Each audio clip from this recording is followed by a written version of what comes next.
নমস্কার, আমি Tripti. Welcome to my channel Tripti's kitchen. আজ আমি আপনাদের দেখাবো বাঙালি সাবেকি রান্না শুক্তো। চলুন দেখে নেওয়া যাক শুক্তো রান্না করতে কী কী লাগে।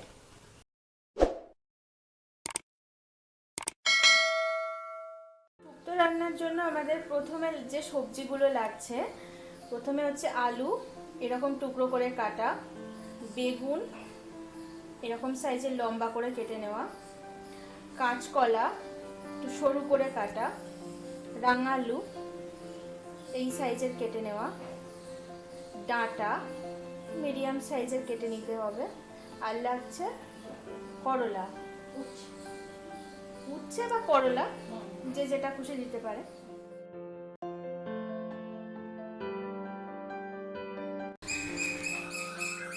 শুক্তো রান্নার যে মশলাগুলো লাগছে সেটা হলো আদা 1 ইঞ্চি টুকরো করে কেটেছি, সর্ষে লাগছে 1 টিস্পুন, পোস্ত লাগছে 1 টেবিলস্পুন, ধনে লাগছে 1 টিস্পুন, জিরে লাগছে 1 টিস্পুন।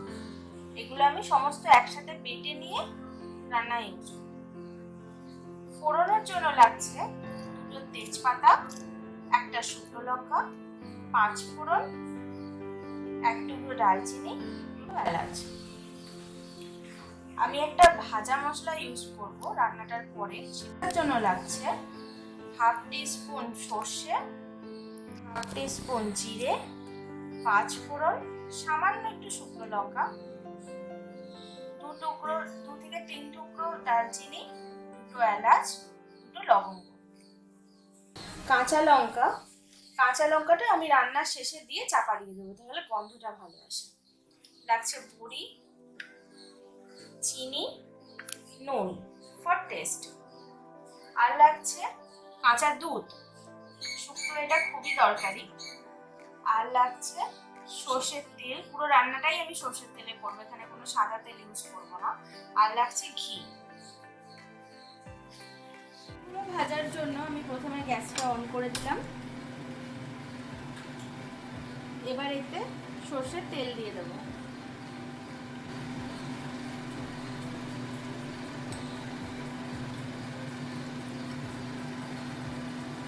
উচ্ছেটা ভাজা নিয়ে 5 চামচ মতো তেল দিলাম, সেটা তেলটা একটু গরম হোক।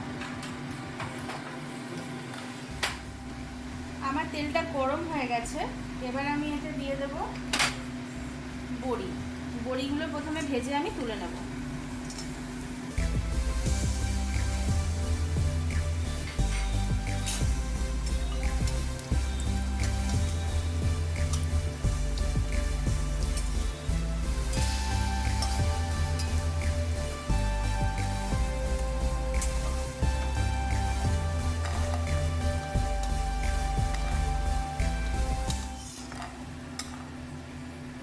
এরপর আমি তেলেতে দিয়ে দেব উচ্ছেগুলো।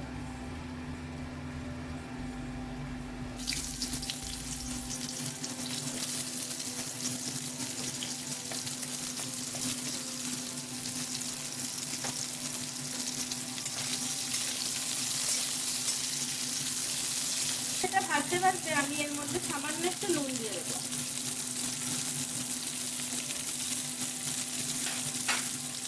এগুলো আমার ভাজা হয়ে গেছে, মোটামুটি এরকম বাদামি করে ভেজে নিলেই হবে। এবার আমি এই জিনিসটাকে তুলে নেব।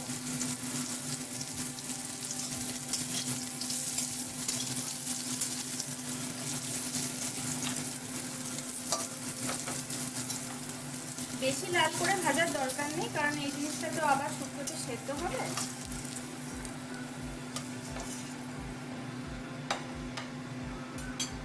এরপর এই তেলে আমি দিয়ে দেবো আলুগুলো একটু বড় করে কেটে নিতে হবে।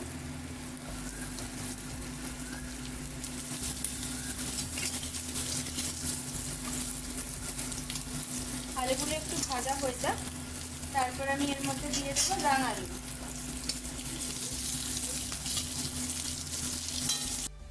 আলুগুলো আমার মোটামুটি ভাজা হয়ে গেছে, এর মধ্যে আমি দিয়ে দেবো রাঙালু।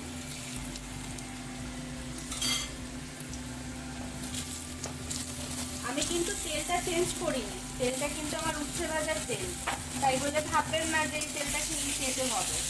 উচ্ছে বা করলা ভাজার তেল তেতো হয় না, এটা আমি জানতাম না, আমার মায়ের থেকে শেখা, মানে আমার শাশুড়ি মায়ের থেকে। এর মধ্যে আমি ডাটাগুলোও দিয়ে দিলাম, নিয়ে সব কিছু একসাথে ভালো করে ভেজে নেব। এখানে আলু, রাঙালু আর ডাটা আমি একসঙ্গে ভাজছি। এবার এটার মধ্যে আমি অল্প একটু নুন দিয়ে দেবো।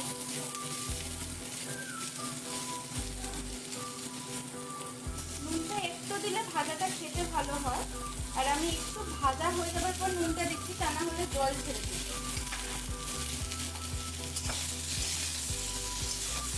সমস্ত কিছু নুন দিয়ে ভাজা কিন্তু আমার মায়ের থেকেই শেখা, আমি কিন্তু এই জিনিসটা জানতাম না।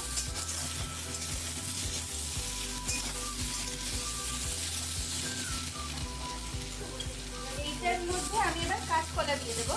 কাঁচকলাটাতে আমি সামান্য একটু হলুদ লাগিয়ে রেখেছি যাতে কালো না হয়, এটার থেকে তো একটা কষ ওঠে। সবজিগুলো মোটামুটি আমার ভাজা হয়ে গেছে, এবার এটার মধ্যে আমি জল দিয়ে দেবো। বেগুনটা কিন্তু আমি সবার শেষে দেবো, বেগুন আমি ভাজলাম না।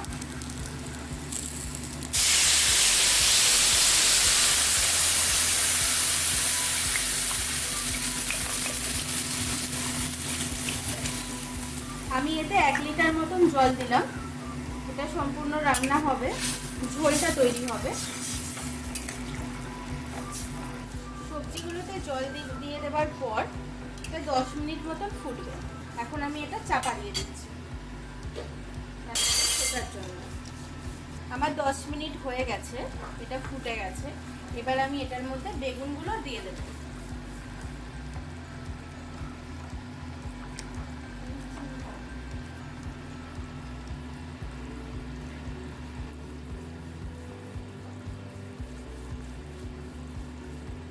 তরকারির পরিমাণ মতন নুন আর চিনি আমি দিয়ে দেব।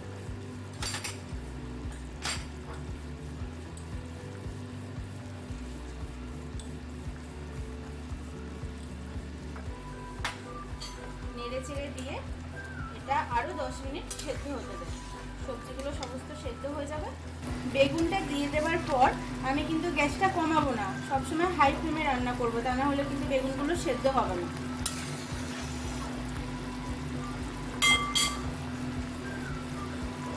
10 মিনিট মতো চাপা দিয়ে রাখলাম। আমি যে বাটা মশলার জন্য রেখেছিলাম সেইগুলো এবার আমি শিলেতে বেটে নেব, নিয়ে শুক্তো ইউজ করব। আপনারা চাইলে মিক্সিতেও বাটতে পারেন।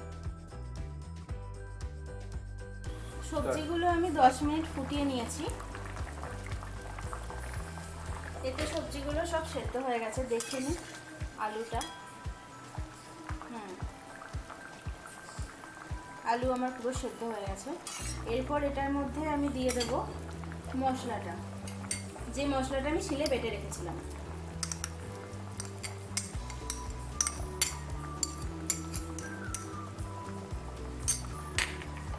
একটু নেড়ে নেব।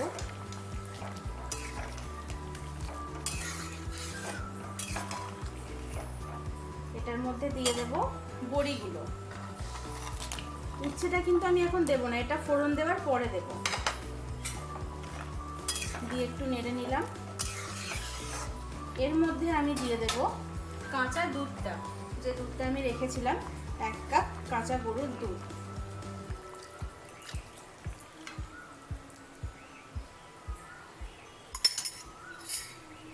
এবার এটা ফুটুক। শুক্তোতে আমি যা যা সবজি ইউজ করেছি, আপনারা চাইলে আরও অনেক সবজি দিতে পারেন। শিম, বটবটি কড়াই, বিন কড়াই, মূলো, আমার কাছে যা ছিল। আর এখন তো সবাই জানেন লকডাউন চলছে, সমস্ত কিছু জোগাড় করাও সম্ভব নয়, যা ছিল আমি তাই দিয়েই করেছি। এবার এটা একটু ফুটে উঠুক। সবজিগুলো আমার সব সেদ্ধ হয়ে গেছে, দুধ দিয়েও ফোটানো হয়ে গেছে। এবার আমি এটাকে ঢেলে নেব একটা জায়গাতে।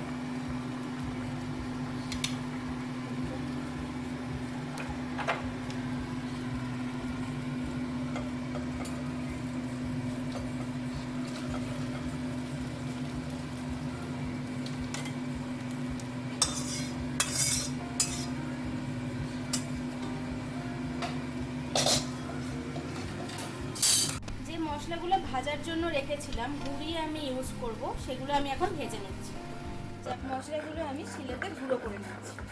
খুব মিহি গুঁড়ো করার দরকার নেই, হাফ ডাস্ট হলেই হবে। কড়াটা আমি আবার গরম হতে বসিয়ে দিয়েছি। এরপর আমার ফোড়ন দেবার পালা। এতে আমি সরষের তেল দেব 3 থেকে 4 চামচ। তার সাথে ঘি দেব 1 চামচ। এর সাথে ঘিটা দিলে গন্ধটা খুব সুন্দর আসে।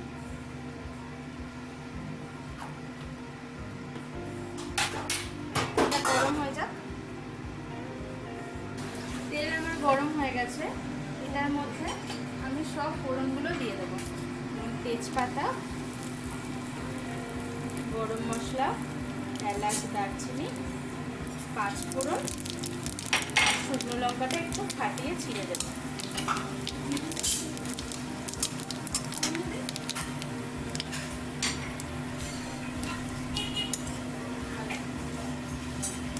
ফোড়নটা থেকে সুন্দর গন্ধ বেরোচ্ছে। এরপর এটার মধ্যে গরম মশলাটা দিলেই দেখবেন খুব সুন্দর গন্ধ হয়ে যায়। এর মধ্যে আমি সেটা ঢেলে দেবো।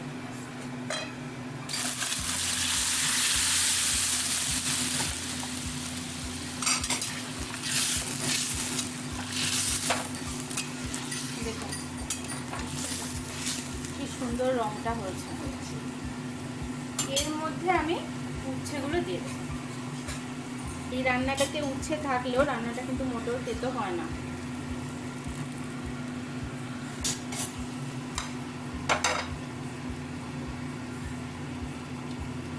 এটা এবার ফুটে উঠুক।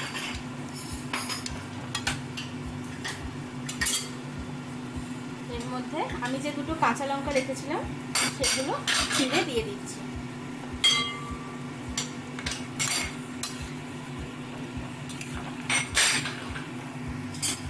কাঁচা লঙ্কাটা দেওয়ার পর অনেকটা ফুটে গেছে। এবার আমি আর একটুখানি চাপা দিয়ে রাখবো, মিনিট 2-3, বেশি দরকার নেই। জাস্ট জিনিসটা একটু সেদ্ধ হয়ে যাবে এবং মশলাটা অ্যাবজর্ব করে নেবে। আচ্ছা, এটা আমি সার্ভিং বলে ঢেলে দিলাম।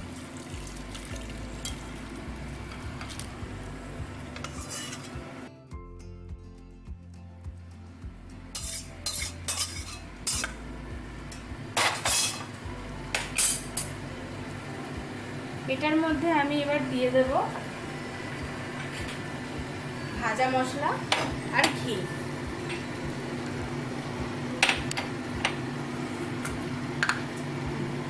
আমি এতে দিলাম 1 চামচ ঘি,